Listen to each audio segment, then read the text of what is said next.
What's up, YouTube? It's your boy JP's on the keys, and it's too easy about the video today. And we're back with George Carlin. Man, his words would be very, very useful right now. You know, amidst the what's going on in, especially in America right now. That debate, though. Oh. Bruh, man, if bruh, I don't know, bruh. I don't know about either one of them. But anyway, let's get to George Carlin saving the planet. I feel like comedy would be fitting, considering what went down last night. See, I'm not one of these people who's worried about everything. You got people like this around you. Country's full of them now. People walking around all day long, every minute of the day, worried about everything. Worried about the air, worried about the water, worried about the soil. Worried about insecticides, pesticides, food additives, carcinogens. Worried about radon gas, worried about asbestos. Worried about saving endangered species. Let me tell you about endangered species, all right? Saving endangered species is just one more arrogant attempt by humans to control nature. It's That's true. You see, we saved that. See, we just like they already do control nature, because you know they make things out of animals anyway. Don't they make a lot of things out of animal skin anyway? That's controlling nature. They have to literally make laws to stop people from hunting animals. Because you know what? They're like, oh wait, we've killed so many animals that they might actually run out of them because they can't reproduce faster than we're killing them. They literally had to create anti-poaching laws. They literally had to create laws to prevent other people from killing animals, because you already know there's a huge market in animal parts like elephant tusks and tiger fur. Like, there's already a huge black market for those, because that's what they use to make like the mink coats and like the jackets, and just like with elephant tusks, like ivory is a very, very sought after resource. Like, of course.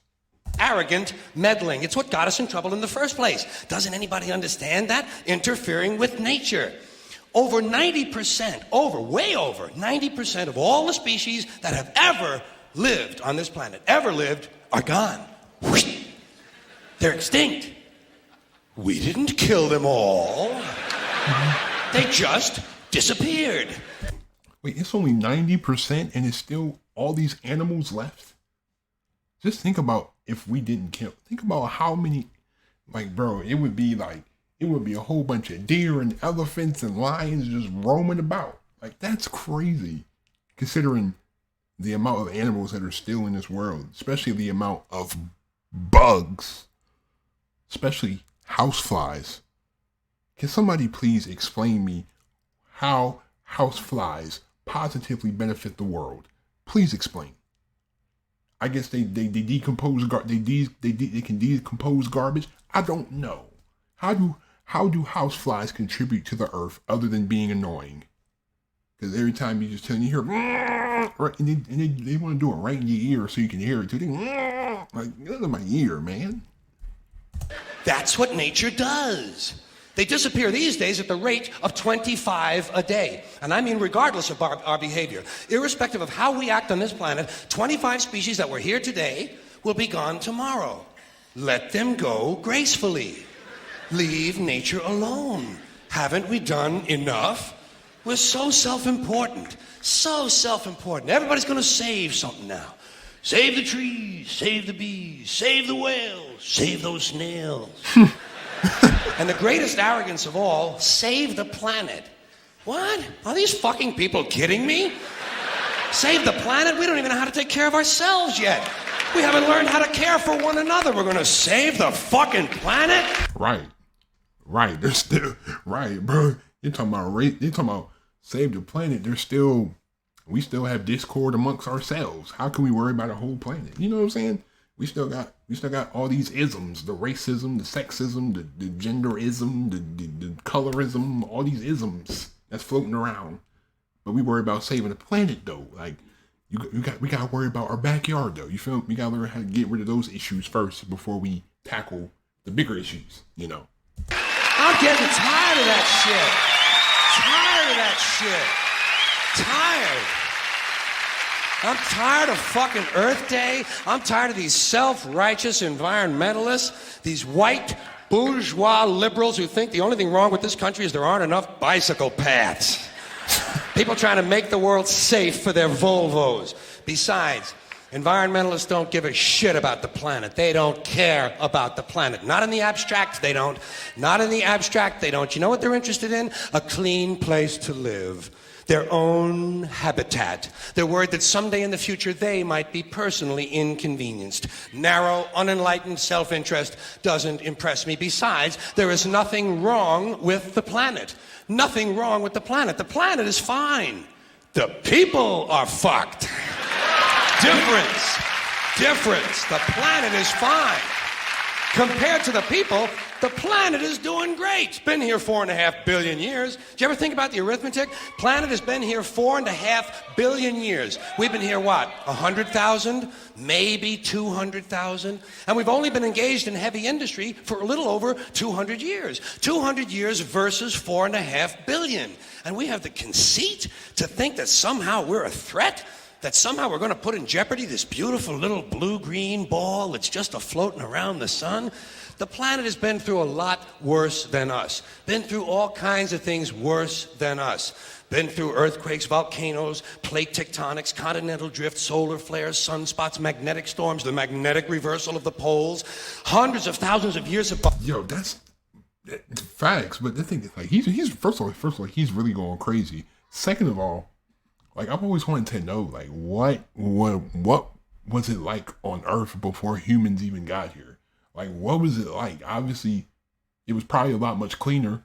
You know what I'm saying? It was a lot more land, you know, like open land. It was probably just open plains and just like animals just inhabited, and it was just animals just competing amongst each other for like dominance. Like, just like that's why I always like those prehistoric documentaries, like the pre-human documentaries, like just seeing what people really think it would have been like before we got here, you know? I've always been curious to see that, though. Bombardment by comets and asteroids and meteors, worldwide floods, tidal waves, worldwide fires, erosion, cosmic rays, recurring ice ages, and we think some plastic bags and some aluminum cans are going to make a difference? The planet.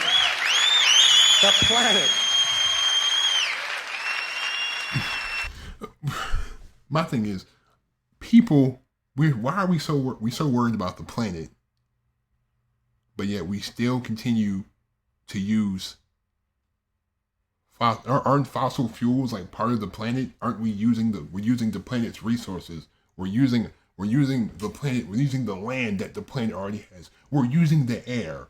Bro, we're selling air. In order to fill it, in some places you have to pay to fill your tire up. Look, they're selling water. So you can't talk to me about saving the planet and you're selling water. You're selling something that was already here on this earth. Oh, you know what? Let's sell it. Hey, somebody wants to get some land. Hey, let's sell it to them. They can't just get it because it's there. We have to sell it to them. Like, this beautiful, clear substance in this cup, somebody is going to sell it in a bottle. Don't you? Capitalism is crazy, bro. Capitalism is crazy, bro. That's crazy, man. They're selling water. You ever thought about that? They're selling water. Like, the water that was already here on this earth. The planet isn't going anywhere. We are. We're going away. Pack your shit, folks. We're going away. And we won't leave much of a trace either. Thank God for that. Maybe a little styrofoam. Maybe. Little styrofoam. Planet will be here and we'll be long gone. Just another failed mutation. Just another closed-end biological mistake. An evolutionary cul-de-sac. The planet will shake us off like a bad case of fleas. A surface nuisance. You want to know how the planet's doing? Ask those people at Pompeii who are frozen into position from volcanic ash how the planet's doing. Want to know if the planet's all right? Ask those people in Mexico City or Armenia or 100 other places buried under thousands of tons of earthquake rubble if they feel like a threat to the planet this week. How about those people in Kilauea, Hawaii, who build their homes right next to an active volcano and then wonder why they have lava in the living room?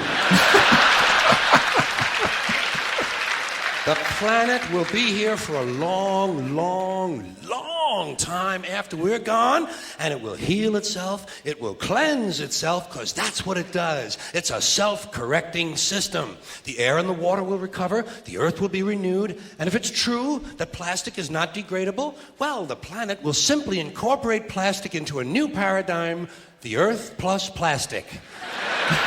The earth doesn't share our prejudice towards plastic. Plastic came out of the earth. The earth probably sees plastic as just another one of its children.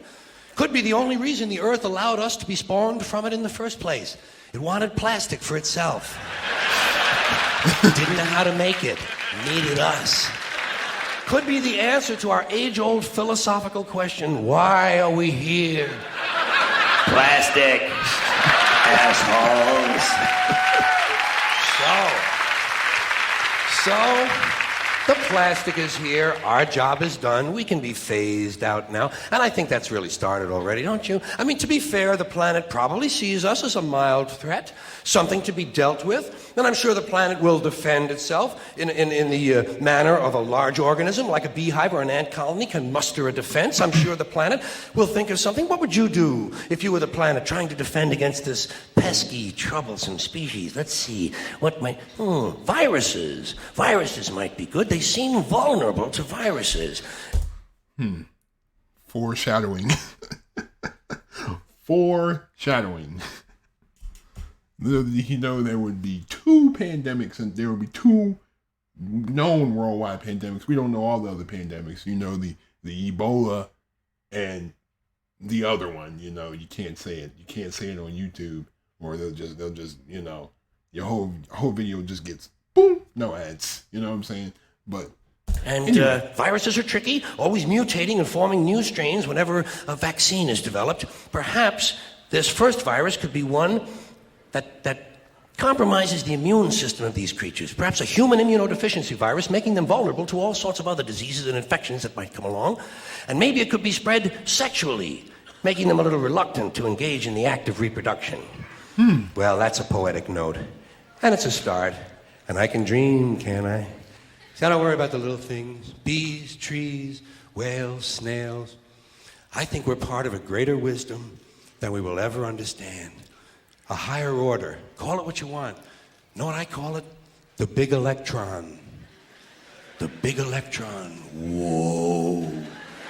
Whoa. Whoa. It doesn't punish. It doesn't judge at all. It just is. And so are we. For a little while. Thanks for being here with me for a little while tonight. I feel like, obviously, we want to make the place that we inhabit cleaner and better for us to live in, but the thing is, we're not going to be here forever. So, you know, you got to really think, like, is it really worth saving the planet? Because, to be honest, the planet will do what the planet is going to do. The earth moves whether we want to or not. The earth moves every day. Like, a new day comes every day. It's the same. 24 hours, one revolution every time. Every time. But we have no control over that. So we really can't control what the earth does. But anyway, thank you again for watching. Like if you enjoyed, subscribe if you're new to the channel. Don't forget to turn on my post notifications. If you haven't already, please be safe. Please have a great day. Stay on the grind. I'm out. Peace.